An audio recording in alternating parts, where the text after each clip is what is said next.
All right, fellas, hope you're doing well. Let's just continue the form that we built up that last window against Papua New Guinea. Obviously, these teams are a bit tougher. They should be, world ranking wise. Like Senegal finally have dropped down the rankings. We'll just deal with them because we always do. But Tunisia, a bit less familiar with them, but only just above Senegal. We should be able to beat them. Let's pick up 2 wins here in Africa, charge up those rankings before we get into a World Cup year. Party in the streets and the city's on fire.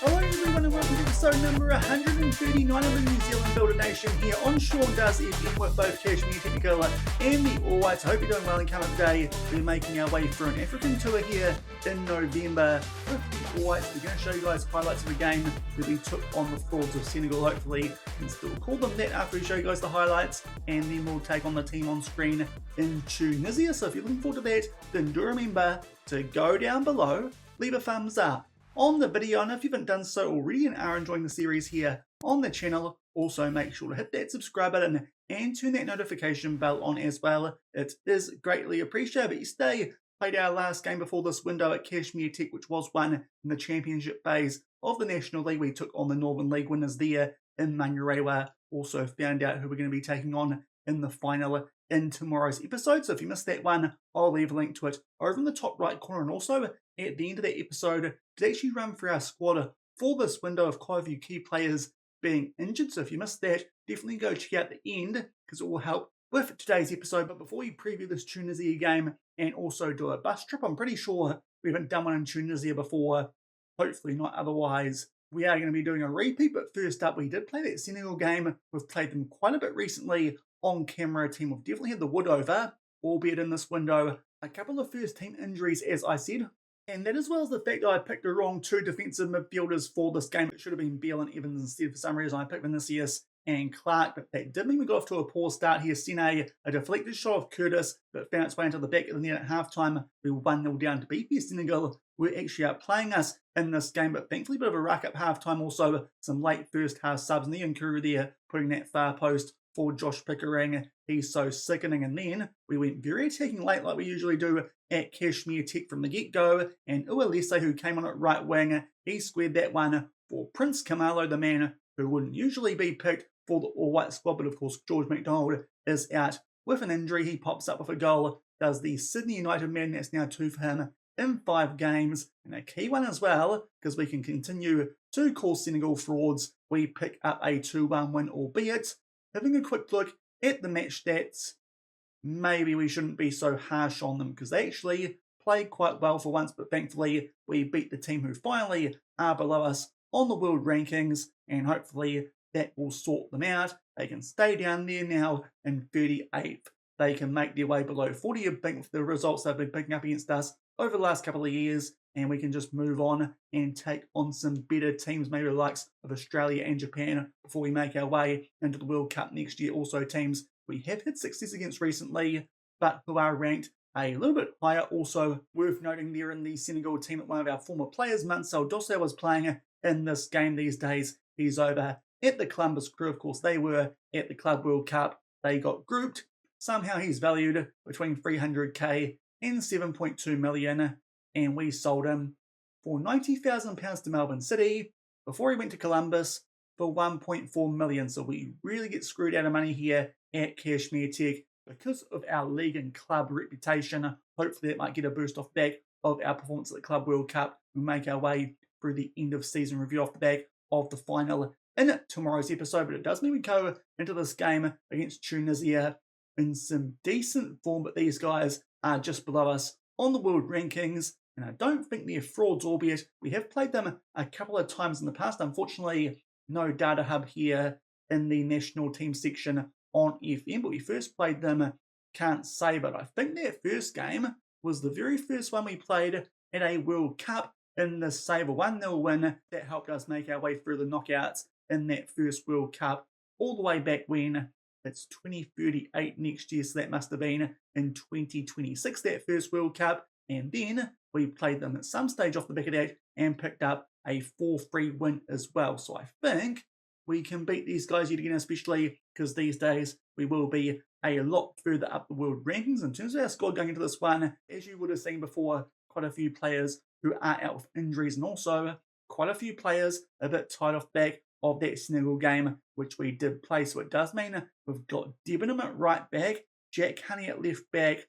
That's not really ideal. Our backup left back at Cashmere Tech is going to have to start for the All Whites. Also this time going to start Evans and Beale, seeing as I forgot to in that Senegal game. Thankfully, it did not prove too costly. Chris Jones at right wing with no Justin Keat, and also Prince Kamalo up front over Owatu Willisay, who's not quite on a full green heart, but he did score the winning goal in that previous game. But apart from that, it's the first choice 11 that we can pick for this window. So hopefully they do a decent job here, even though it's only a couple of days off the back of that Senegal game, and these guys should be a bit stronger. But as I said, I'm pretty sure we haven't done a bus trip before in Tunisia. If we have, whoopsie daisy, we're going to be going over some pretty similar stuff here, albeit maybe I've picked a different hotel. But things we're going to show you guys the one game in today's episode. We're going to play a lot better than we did against Senegal and still pick up a win. But let's do a bus trip to the Stade Olympique. And as with any overseas bus trip or trip to the North Island in the say, we do start off by finding a hotel for us here this time with the All Whites. Now, it's not a FIFA tournament like it was with Cashmere Tech. Can't splash out too much, but this is a 5-star hotel, and you know I love a Movenpick with their chocolate hours, ice cream hours, whatever it is. That sounds really good. So we're going to stay at the Movenpick Hotel du Lac Tunis, 5-star rated. It looks quite luxurious. There are some photos that might not be on the actual website. There's pools, there's a gym, there's yummy looking food. Shaun will be happy. Let's make the most of the money that NZ Football are going to put up for this trip over to Africa. We probably also splashed a bit in Senegal because that was pretty much a guaranteed win for us. But the Movenpicks, they're always good. The Wellington one looks good in the images that I've seen. There's the actual website itself. It's another place that's got the weird sort of lounger at the edge of the bed, but that one does look a bit nicer than the one that we saw in a previous bus trip. I think that was over in Spain for the Club World Cup. Rooms to relish. Let's go down a bit further. We want to look at the food because it's a Movenpick chocolate hour. That's what we want. 60 minutes of mouth-watering cocoa indulgence every afternoon. Hopefully we're staying here more than we were when we were in Senegal for that game. We would base ourselves in Tunisia and just go to Senegal when we needed to. Let's just stay at this place the entire time, but that's where we're going to stay here, the Movenpick in Tunisia. But it does mean it's a decent bus trip we've got in today's episode.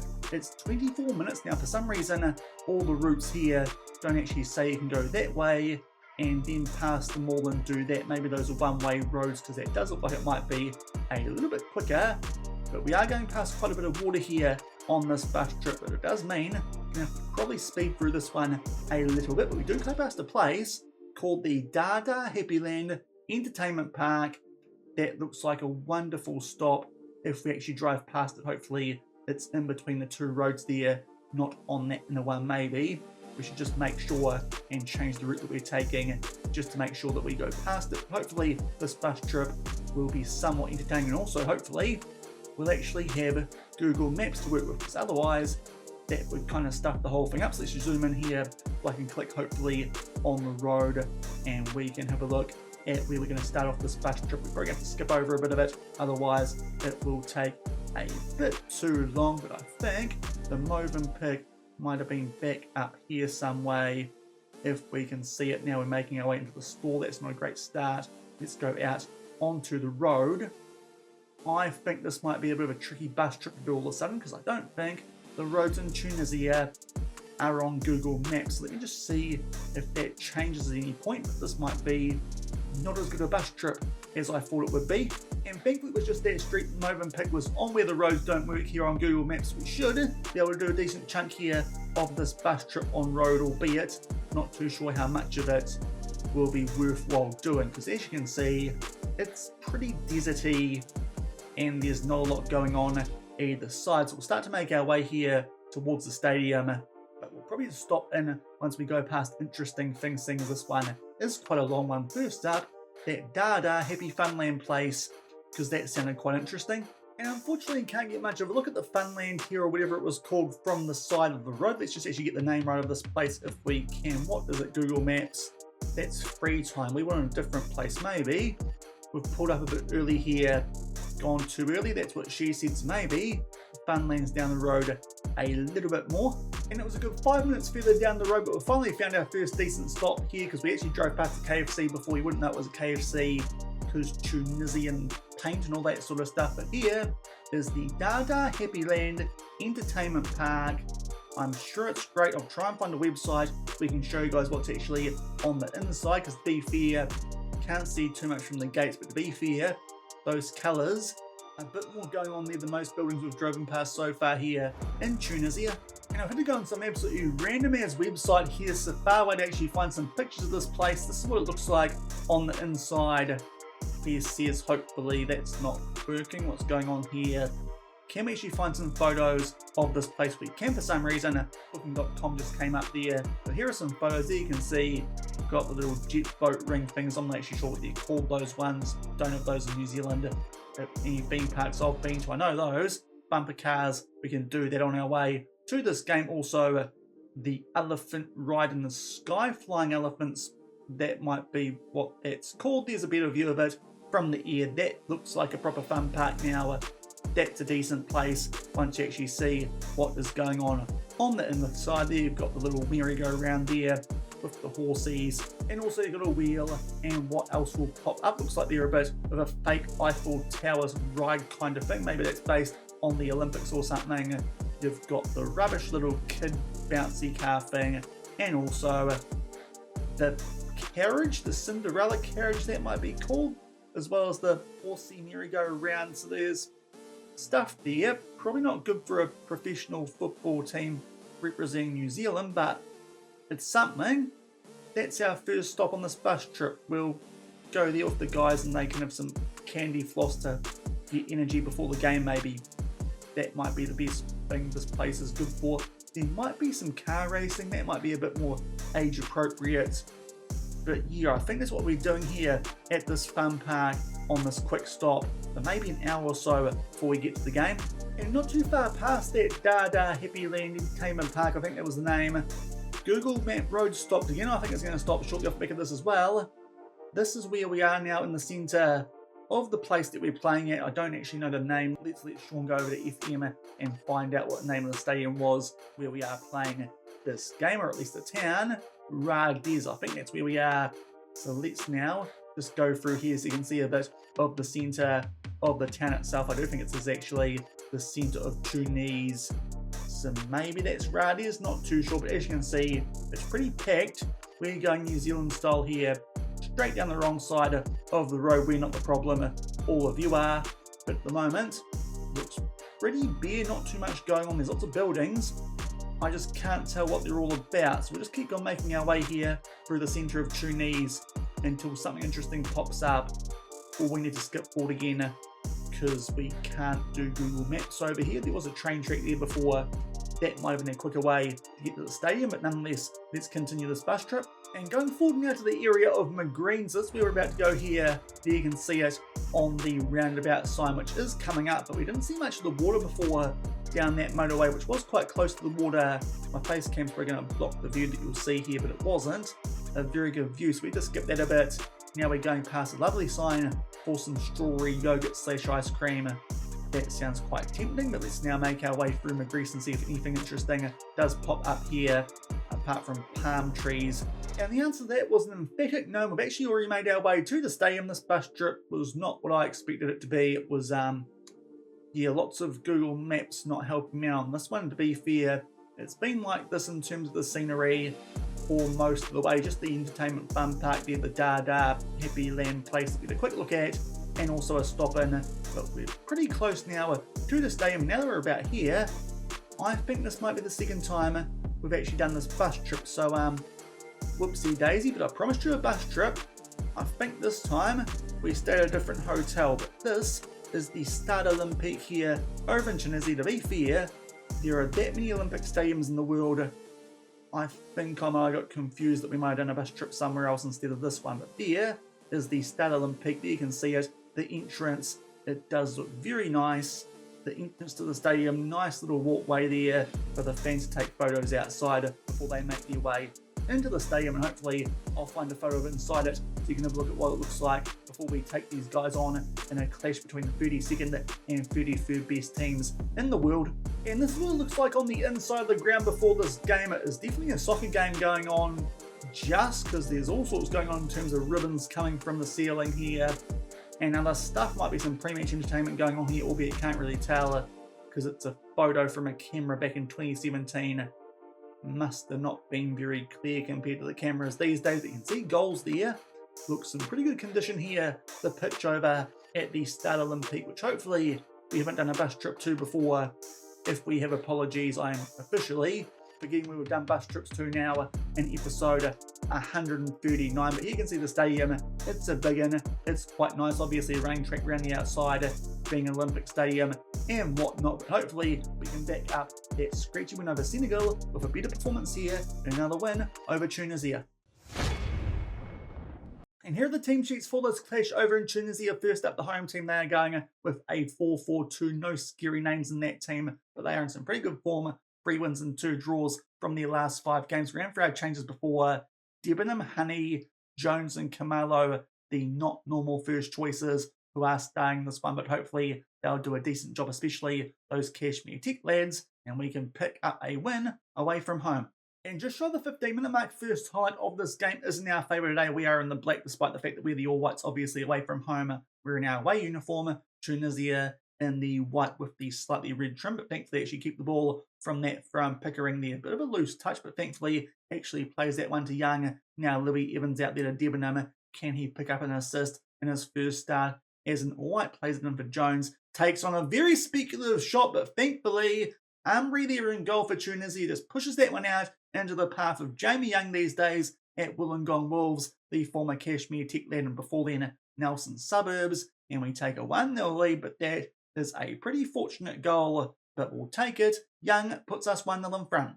And going forward about 10 minutes off back of that opening goal, now we're down the other end here for a free kick to Tunisia, and they put that one far post, and Driss will head that one past Paulson, and that makes it all square here, 1-1. So that's annoying, not too long off the back of that first goal we did score. To be fair, wasn't the best one, but Driss there, just far too good there. Probably Debenham at the far post, who did get out jumped. As you can see, stats-wise, this game pretty even, albeit we are getting more shots on target, less shots off overall, but it does mean our XG a bit higher than the home team. We now start to pick up a couple of yellow cards, Curtis and Evans. Hopefully that won't prove too costly. Corner for Tunisia, we hit it away, and a good chance here for Debenham to get us going on the counter-attack, and he should be used to this. Does this for us at Cashmere Tech, makes his way forward, just holds up play there briefly, looking for support. Poor pass though, looking for Beal, can't find him. So now Tunisia might be able to break here on the counter themselves, but good work there from Tyler Bindon. Plays at Debenham, then it goes in there to Evans, back out to Debenham. So a good chance here for us to just calm things down off the back of that poor pass before Bindon plays that one back to Paulson. He just takes his time on the ball, does the Auckland man in real life. Of course, in this save, he's over at Montpellier, I believe now, at the ripe age of 35. He is getting on. That's definitely going to be a concern when he retires. Now, good chance here for Pickering, who gets played in behind by Prince Camalo. He's having a very good window, is our backup striker, and that makes it 2-1 just before half-time. Thankfully, continuing a few more shots on target than Tunisia have, despite the fact they're getting more shots off. But Chris Jones, thankfully that ball found its way through him. He plays it forward to Camalo, links up with Josh Pickering. That's sickening for the Tunisian fans, that goal. Good finish there into the right corner, and we're back in front 2-1. And it looks like that might do it for the first half. Only 3 minutes of added time, and thankfully no more highlights. We are 2-1 in front. As I said, not as many shots as Tunisia, but a lot more on target. A higher XG. Thankfully we've made it count there with those goals to Young and Pickering, cancelling out that one from Driss. To be fair, that first one we scored was quite fortunate. It's quite lucky here that we are 2-1 in front, but a couple of players out there are on yellow cards, so I think going to take them off here for the second half. Simon Curtis, I think the best sub for him, Lucas Kelly-Hill, definitely the third choice centre back here in the All Whites, and also Louis Evans. Marcus Vinicius can come on for him. Hopefully that performance against Senegal he'll improve on, because we had to pull him off in the first half of that one. He wasn't going too well alongside Sam Clark, the Cashmere Tech pairing, not doing too well there. At international level, this will definitely be a bit tougher, but 2-1 in front. Hopefully we can hold on and make it 2 wins from 2 on this African tour. And only 5 minutes into the second half, first highlight of it is a free kick here to Tunisia in our own half, but thankfully not as good a position as that one they scored from before. It was actually the goal scorer who took that free kick. Now Debenham there missed header, so Tunisia make their way into our final third, albeit eventually have to pass it back a bit, but now right on the edge of the box, they play that one back there to Durbel, I think it is, and all the way back to Driss, who is there, a centre-back, so that's the reason he must have got up before. Nice ball forward there to one of their attackers, but that one comes off the crossbar and might have even got touched from Alex Paulson, but good chance there for Tunisia to equalise. Thankfully, we're still 2-1 in front. And just making our way past the hour mark in this game, and some of our players are now getting tired, so might be a couple of subs here coming up in quick succession. First up, Tressor will come on for Debenham on a red heart. Still 2-1 to the All Whites though. And only a few minutes off the back of that, as I suggested, now some players are getting tired, of course, with these games having been played in quick succession. Off the back of that Senegal one, we show you guys the highlights of this time. Bill will come off the Clark. Hopefully these guys, as I said, do a bit better than they did early stages of that Senegal game before I remembered they shouldn't be playing this one. But now Tunisia on the attack, but thankfully that shot straight into the path of Paulson. That header is pretty easy to save, and we're still 2-1 in front. And now Tyler Binden goes down to a red card. Jamie Young looked like he might have picked up a yellow card, but currently that's not showing. Maybe we should save our subs up here for some players who actually get tired. So Billingsley will come on at centre back playing as a ball playing defender. And only a few minutes off the back of that, now it's Jack Honey and Jamie Young down to red hearts. Jack Honey, a defender, will take him off for Cody Phoenix, our usual first choice defender for this window at left back with no Adam White. So that, I'm pretty sure, is all our subs. We praised there at the wrong moment. It will cut out that highlight. 10 minutes left, still 2-1 in front.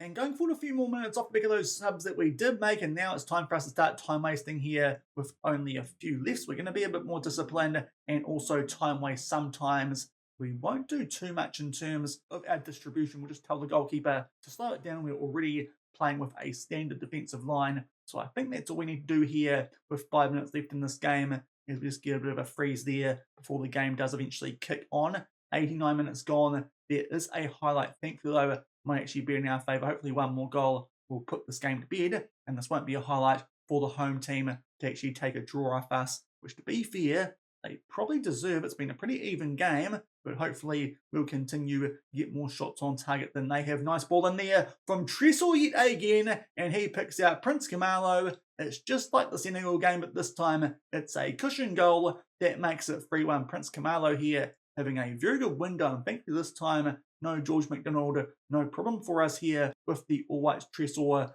Nice ball there. He picks a lovely gap in between the defenders, and Kamalo just sweeps that one home into the bottom left corner, and that will be a very good win. As you can see now, actually more shots overall than Tunisia and a lot more shots on target. That probably a big difference maker in that game, because otherwise it was pretty even, but thankfully we just did a bit more of the ball and we're a bit more clinical with our chances in this one, and we pick up a 3-1 win, which might see us rise up those world rankings before a World Cup year.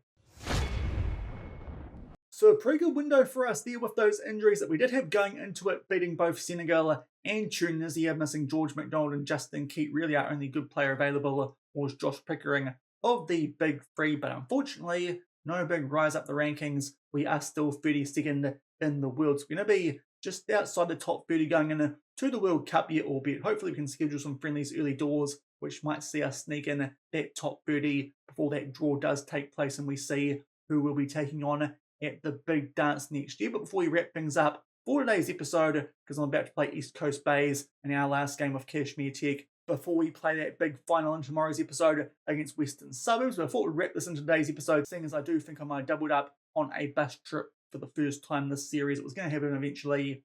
Didn't think Tunisia would be where it happened, but we have got our youth intake for this season here at Cashmere Tech. To be fair, this looks like, in terms of quantity, one of the better ones we've had so far here at Cashmere Tech. 3 players with more than 3 star potential. So we're definitely going to sign these guys. First up, we've got Shaun Hall, who's a goalkeeper. That could be very useful as a backup to David Cifuentes, especially because I'm not actually sure if he's under 20 for next season, so that might make things interesting. I still think Debenham might be okay, but might need an extra under 20 player going to next season maybe Shaun Hall should be our guy, but to be fair, we really should continue to give game time to Sifuentes until he does become an option in a few years' time for the All Whites, because by that stage, Alex Paulson would definitely be retired. But a 4-star potential goalkeeper, that's quite handy here at Cashmere Tech. Also, Sam Young, a right winger, wide target ball, can also play on the left wing. A little bit less potential,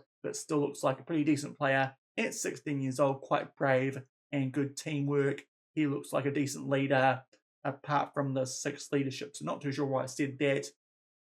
Yeah, that's not true, Shaun. He's not a good leader. But also, Jason Clark has 4-star potential. He's a centre-back. Let's see how tall he is. 1.87 metres at 16 years old. He's a big lad. Hopefully he'll grow a bit more, and he could be a good centre-back as well. And have a look at some of the other players who we might pick up with 3-star potential, maybe. Milos Matovic, 1.5-star current abilities. Actually, he's one of the better ones in terms of current ability, and is also a centre-back, 1.83 metres tall. I dare say he might be part Croatian. It's Serbian, so whoopsie-daisy, that's not quite right. Part Serbian, he knows Croatian. I was kind of close. Also knows Bosnian, but born in Christchurch. He's a Kiwi. We might pick him up as well. And also there was one more with 3-star potential, Colin Kane, a defensive winger. So those are the players we'll probably sign from this year's youth intake here at Cashmere Tech.